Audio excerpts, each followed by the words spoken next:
তোমাদের লজ্জা হওয়া উচিত। ভাতিজার উপরে রেগে গেলেন সালমান খান।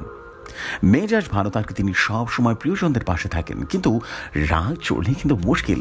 নিজের প্রেমিকা কিংবা প্রিয়জনের যখন তখন ছেড়ে কথা বলেন না সালমান খান। এবার ভাতিজার তেমনই রাগের সাক্ষী হলেন তারই ভাতিজা আরহান খান। রীতিমতো আরবাজ খানের ছেলেকে বকুনি দিলেন তিনি। 8ই ফেব্রুয়ারি মুক্তি পেয়েছে আরহানের সঙ্গে সালমানের নতুন পডকাস্ট। সেখানে ভাতিজার সঙ্গে কথা বলতে গিয়ে রেগে যান সালমান। পডকাস্টে হিন্দির সঙ্গে ইংরেজি মিশিয়ে কথা বলছিলেন আরহান এবং তার বন্ধু। এইটা দেখে চটে যান ভাইজান। সালমানের আপত্তি, কেন শুধু হিন্দিতে স্বতঃস্ফূর্তভাবে কথা বলে না আরহান। পডকাস্টের আরহানের সঙ্গে ছিলেন তার আরও 2 বন্ধু, আশ্চর্য বার্মা এবং দেব রায়ানি। অতিথির আসলে ছিলেন অভিনেতা এবং ভাতিজাকে তার বন্ধুদের সঙ্গে অনবরত ইংলিশে কথা বলতে দেখে সালমান খান বলে ওঠেন, তোমাদের সবার আগে হিন্দি বলা উচিত। কাকার কথা শুনে আরহান রসিকতা বললেন, সকলে হিন্দি জানে না। পাশে থেকে রীতিমতো আরেক বন্ধুকে বলতে শোনা যায়, হিন্দিটা খুব খারাপ আমার। এই কথা শুনেই রীতিমতো সালমান তাদের উপদেশ দেন, এবার থেকে হিন্দিতে কথা বলা প্র্যাকটিস করো, ভুল হলে আমি ঠিক করে দেবো তোমাদেরকে।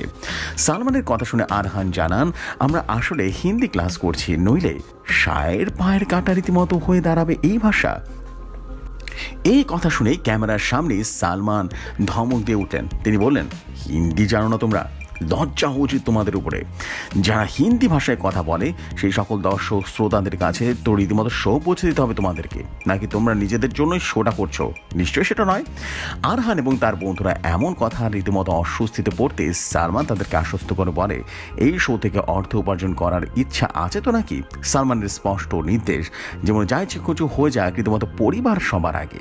ভাইজান বলেন, সবসময় পরিবার এবং বন্ধুদের পাশে থাকবে, এটা সারা জীবন তোমাকে করে যেতে হবে।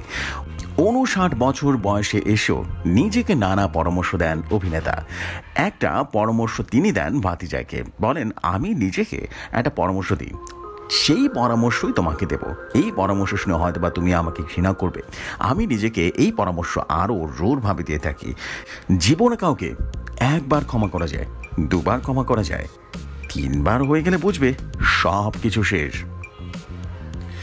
এমনই সব নিত্য নতুন ভাইরাল সব নিউজ পেতে এবং বিনোদনধর্মী সব নিউজ পেতে রেডিও শহরের সাথেই থাকুন।